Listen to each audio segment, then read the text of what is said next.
Good morning. আশা করি সবাই ভালো আছো, আমিও ভালো আছি। 5:30 বাজে এখন, অনেক ভোরবেলাতেই উঠেছি আজকে আসলে আমার যাওয়ার পালা। আজ কলকাতা ফিরে যাব। বেরিয়ে পড়লাম।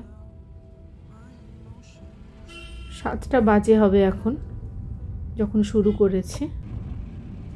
মা বাবাকে ছেড়ে যেতে কোনো সময় ভালো লাগে না, কিন্তু যেতে তো হয়। পলাশকে যে বলা হয় না, ফ্লেম অফ দ্য ফরেস্ট, একদম ঠিক বলা হয়। যদি কেউ পুরুলিয়া ঘুরতে আসার প্ল্যান করো তাহলে বসন্ততেই করো, ফাল্গুন মাসে। ফাল্গুন চৈত্র এই দুটো মাসে কি আকর্ষণীয় রং এবছরের শেষ পলাশ।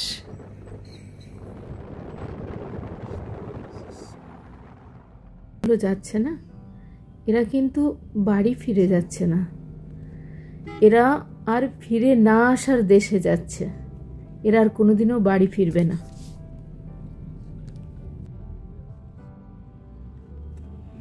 এখানে অনেক ফ্রেশ সবজি পাওয়া যাচ্ছিল, তো সেখান থেকে কিছু কিনে নিলাম। পাট শাক, কলমি শাক, ঝিঙে, টমেটো, লাউ ডগা, এইসব আর কি।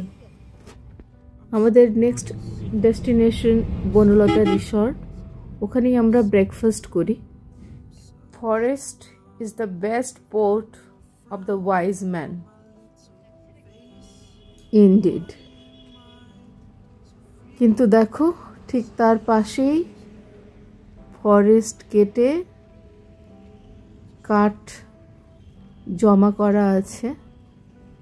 এটাকেই বোধহয় বলে অক্সিমোরন। বনলতা রিসর্ট একটা কমপ্লিট প্যাকেজ। এখানে অনেক কিছু কিনতে পাওয়া যায়, ডেকোরেটিভ আইটেমস, ঘি, মধু, গুড়, তেল, মুড়ি, চিড়ে, সব কিছু কিনতে পাওয়া যায়। এখানে খাবারও বেশ ভালোই পাওয়া যায়। আমরা তো প্রত্যেকবারই যখন আসি বনলতাতেই আমাদের খাওয়া দাওয়া হয় প্রত্যেকবার। এবারেও যেমন আমরা ব্রেকফাস্ট করলাম এখানে। ধোসা খুব ভালো বানিয়েছিল, 2 রকমের চাটনি থাকে, একটা সাম্বারটা একটু মিষ্টি থাকে, সেটা অতটা ভালো লাগে না, কিন্তু আদারওয়াইজ গুড। এই যে এখানকার ওভারঅল একটা ভিউ, ভেতরে আরও এটা অনেক বড়। আমার কোনোদিন ভেতরে যাওয়া হয়নি সেইভাবে। অনেক কিছু আছে এখানে, এগুলো ভীষণ সুন্দর আর ভালো, রিজনেবল দামে পাওয়া যায়। এখানকার পরিবেশও বেশ ভালো, পরিষ্কার পরিচ্ছন্ন, খোলামেলা। কলকাতা পৌঁছে গেলাম। বাঁ দিকে থেকে গেল দক্ষিণেশ্বর মন্দির, আবার কলকাতা পৌঁছে গেলাম বাড়িতে। এক ঝলক দেখে নাও কি অবস্থায় আছে আমার বাড়ি। সবজি যেগুলো কিনে এনেছিলাম সেগুলো সব ধুয়ে পরিষ্কার করে রেখে নিলাম। অসম্ভব টায়ার্ড লাগছিল, কিন্তু এগুলো না করলেই নয়। খাবারও বানিয়ে নিলাম জাস্ট কোনো ক্রমে আর কি। আলু ভাজা, ঢ্যাঁড়স, লাউ ডগা, লঙ্কা সেদ্ধ করে মাখা আর ভাত, ব্যাস এই ছিল আজকের লাঞ্চ। ভালোই লাগলো খেতে, খারাপ লাগেনি। একটু ঘিও নিয়ে নিয়েছিলাম। 4টে প্রায় বাজে, খাওয়া দাওয়া হয়ে গেল। এবার একটু রেস্ট করে নিই, একটু টায়ার্ড তো লাগছে। দুপুরে আজ বেশ কিছুক্ষণ ঘুমিয়ে পড়েছিলাম। রাত্রিবেলাতেও করেছি আজ খুবই শর্টকাট রান্না।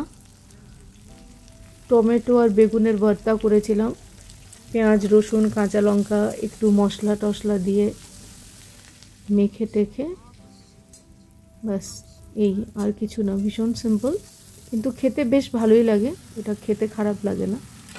আমি আদাও দিই অনেক সময়, কিন্তু আজ আর আদা বাটা এসব করার আমার আর ইচ্ছেও করছিল না। তো এটাই যেমন হয়েছে সেটাই। রুটি হয়ে গেছে আমার ডিনার তো হয়ে গেল, 9টা বেজে গেছে এখন। আজকের মতো এখানেই শেষ করব। সবাই ভালো থেকো, গুড নাইট।